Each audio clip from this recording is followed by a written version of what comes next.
The What to Read Next podcast helps you build a TBR of future favorite books. In each episode, Lauren and Maine interviews authors and book influencers to recommend books they loved for you to pick up today.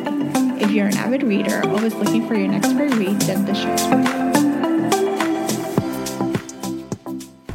Just a programming note. This episode was recorded originally as an Instagram Live, so apologies for the audio. I hope you enjoy the interview. Okay, now let's go back to regular programming. Hi, how are you? Good, how are you? I'm good, thank you. I'm excited to chat with you. I'm excited to chat with you. So welcome to the What to Read Next podcast Instagram Live. So tell us a little bit about yourself. Yeah, sure. So I am Anna Huang. I am an author of steamy new adult and contemporary romance. So my books, especially with my later series, they tend to have more of like alpha heroes, like steam with a little bit of suspense, not necessarily dark romance, but they tend to have darker themes. And I have 7 titles out, and my 8th one will be out, Twisted Lies, in about a week, which is crazy. But yeah. Oh my gosh. And I have to tell you, the series has just been the gift that keeps on giving. So I know people are dying just to get hands on the last book, but same time, like, we don't want it to end too. Yeah, it's always like, I felt that way when I was writing it. I was kind of like, oh my gosh, I can't believe it's the last book in the series. Like, it's always very, as like a writer, it's very strange when you have to say goodbye to like characters that have been with you for a while. But I am excited for everyone to meet them, and almost there. There's exciting. So what's your writing process like coming up with the series? Did you come up with the idea and the tropes, or which came first? You know, characters, plot, ideas, world building. It's all over the place. But generally speaking, when I think of a new book for the Twisted series, I actually came up with the concept first, the characters first. I really love like a very cold, like kind of possessive, like alpha hero is kind of like my weakness. And so I've always wanted to write one like that. Grumpy Sunshine is one of my favorite tropes. And so I kind of spun off of that. And then I've always wanted a series that is around a girl group. I think for me, I gravitate toward girl groups. Like even my first series, the If Love series, is centered around the girls and not the guys. And so I also have a thing for the number 4. I don't know. But yeah, so I created the girl group. And then honestly, when I wrote Twisted Love, I didn't have like a super clear idea of where the other books were going. But as I got to know the characters better, then their like stories started to flesh out in my mind. And when I start every book, I always start with a character sheet first, because I think their backstories, their personalities, and their character arc really informs the plot and how they deal with the situations that they're put in. So I always start with character first, and then I fill in everything else around them. I love this. And sometimes the characters will tell you what they want to do and what they don't want to do. Yeah, exactly. I'm like the way Jules from Twisted Hate and the way that like Ava would handle a situation from Twisted Love are like completely different. Like I cannot give them the same plot. Yeah.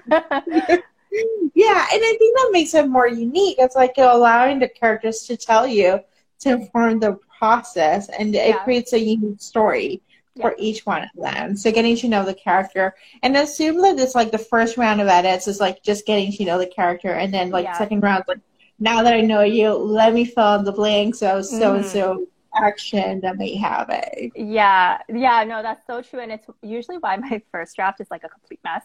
Like I would go back after I finish. So like when I write, I don't write linearly, or at least I don't do like a full draft. So my first draft is always a skeleton draft. So I will write as fast as I can to get to the end, even if that means I have to skip over certain scenes. Like I will just write, and then if I hit a scene where I don't know what to put in there, I'll put insert placeholder, and then I go back and I fill it in. But even in that filling in process, I would have already gotten to know the characters so much better. Like sometimes I end up having to scrap like entire chapters because I'm like, this is not working for them.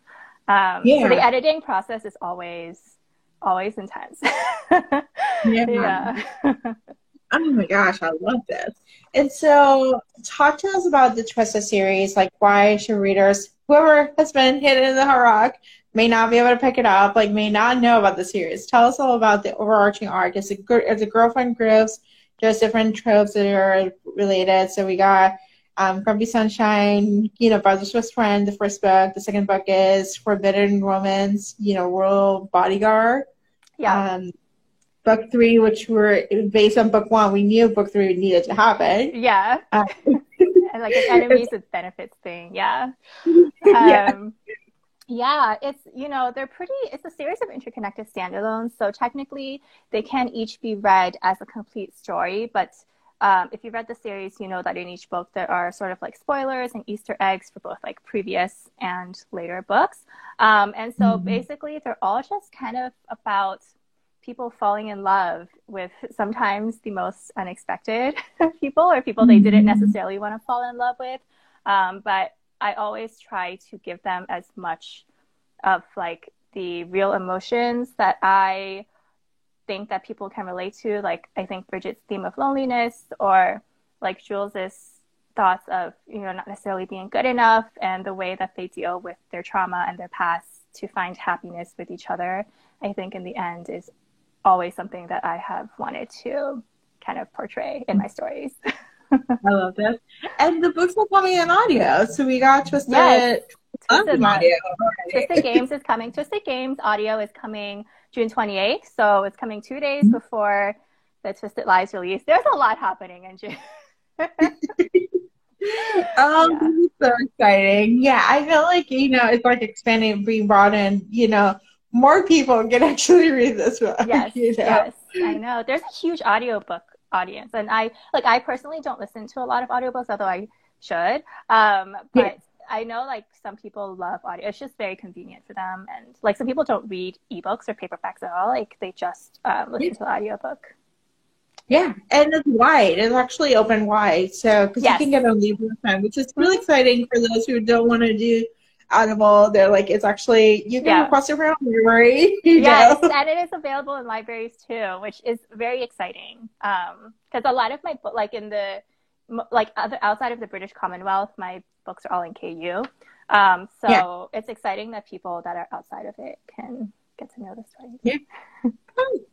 I love this. All right, so let's chat some book recommendations.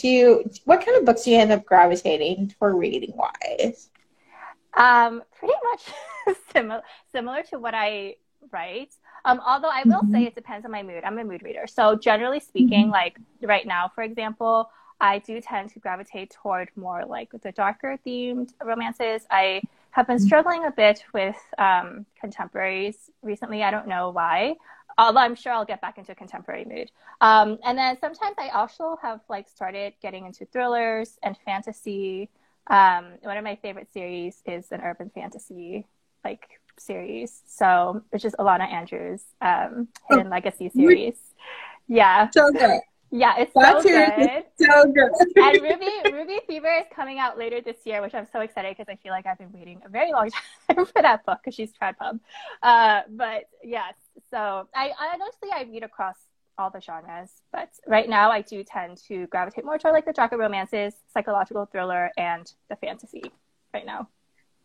So I've been reading some this summer, and so I ended up picking up as Emerald Blaze, and I had an arc for Ruby Fever, and I read them back to back. Yeah, and it was just like such a good series, and I'm like, I need 3 more books of these. Yes, and I need to do them like very quickly. Yeah, like not wait a year, 2 years waiting for them. Like no, I need them like on a regular basis. Yeah, I'm like, I need you to publish at an indie pace, like every couple of months. Yeah, every couple of months. Get on the schedule. I know it's a lot of work, and you're doing other series. I know, but they're so good. They're so good. I love them. I started reading for them, I think, in like 2020. When I like had more time to read, and I binged. So actually, I read the Psy Changeling series by Nalini Singh first, which is also one of my favorite. Like, I'm not telling you, I binged like all 20 something of those books in like a month and a half. It was like ridiculous. And then I went into the Hidden Legacy series, which I just love because I think it just really hit that point. Like, it's not. I mean, there's a little bit of romance. I guess it's like a very slow burn romance over like a trilogy, but I just love. Like the action, the magic, the like it just hit like every spot that I want. Yeah, I feel like I'm still chasing that hidden legacy high, and I'm like, I'm Yeah, reading me too. paranormal because it's like I just need like another world. Like I don't know. I can contemporary is hard right now. I don't Yeah. know why, but it's just like I need another world. I need some magic. I Yes. need like something else, I know. Yeah, I feel that. So, oh my gosh, I love that you bench on the Psychangular series. That's a Yeah, great series to it's binge. really good. It was really bad because that was like all I did. I mean, like I read those books in a very short period of time. I Yeah. like barely slept anyway. Oh my gosh. Well, there's also the Angel series. So for Nelly, you also have the Yes. Angel series, Yes. I know. Um, I need to read those. I went through a very big paranormal phase a few years back. So I read like I didn't read Nalini, but I read like Sherilyn Kenyon, her Dark Hunter series. I read like Gina yeah. Showalter, Larissa Ione, I think. There was like all these paranormal books that I just like I don't know how I got into it, like Cressley Cole. Yeah. And yeah, and then I went into contemporary and I had like a huge contemporary kick for a while. And then I feel like I burned Mhm. out a little bit. So now I'm Yep. starting to gravitate, even though I write contemporary, but like still. Well, and sometimes it's nice to get a little break from contemporary, like when you're writing, because you're immersing your own world, and like you were like, okay, I Yeah. just need something else that's a little bit different altogether, so then it can Yeah. be fresh air, you know? Yeah. And I agree. And I don't like to read in the same genre that I'm writing Mhm. when I'm writing because Yeah. I don't want to like accidentally pick up on something Yeah. and write it in. So I tend to read out of genre when I'm like actively drafting something. But yeah. Awesome. So, what are you working next? Like, what can we expect after the Twisted World? Are you Yeah. working on something else? You can give us a teaser of what to expect. Yes. So after that, I actually have a new series. It's a longer series. I'm a little bit nervous. It's the King of Sin series. So it is also a series of interconnected standalones, steamy adult contemporary that's based around the seven deadly themes or seven deadly sins. And so every book is based around a different couple, different sin. And they will actually, some of those characters have actually shown up in the Twisted World. So like all of my books exist in the same world. And some of the characters from Kings of Sin will have showed up in the Twisted series. And they all belong, it's like a billionaire romance series. They all belong to the Valhalla Club, which has also been mentioned in the Twisted series, which is like this very like exclusive club for basically the very rich and powerful. Yeah. And yeah, the first book will be dropping in a couple of months. So yeah, someone in my Facebook group asked, and they're like, how do you write so fast?" And I basically was like, "I have no work-life balance. Like all I do is just right." It's understandable. Honestly, you're giving us what we need, so so I know it's hard. I know when you were like, okay, but I need like a break, I know. It's hard. I know. I'm like, maybe I'll take a break. I'm like, well, the holidays come, I'll take a break. I'll go home. Yeah. Yeah. Yeah.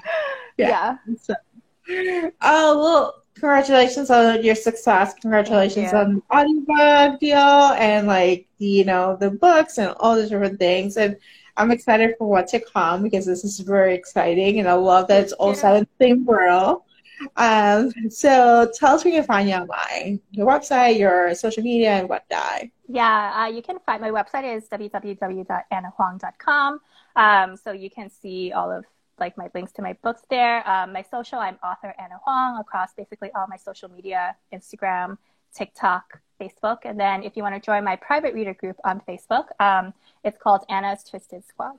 So So thank you, Anna, for being on the show. of course, thank you so much for having me. It was great talking to you. Okay. Bye. Bye. If you enjoyed this podcast, feel free to share with friends, subscribe, rate, and review the show. This is the easiest way to support the podcast. For a list of books mentioned and other romance recommendations, please visit watchyournextblog.com. Did you know you can purchase audiobooks directly from your favorite local bookstore? With LibraFem, you can pick up more than 250,000 audiobooks, including bestsellers and recommendations from real booksellers. You'll get the same audiobooks at the same price as the largest audiobook company, you know the name, but you'll be part of a different story, one that supports the local community. If you're new to audiobooks, they're the perfect way to squeeze more reading into your busy life. Listen with the free Libro FM app while you do your chores, walk the dog, relax at home.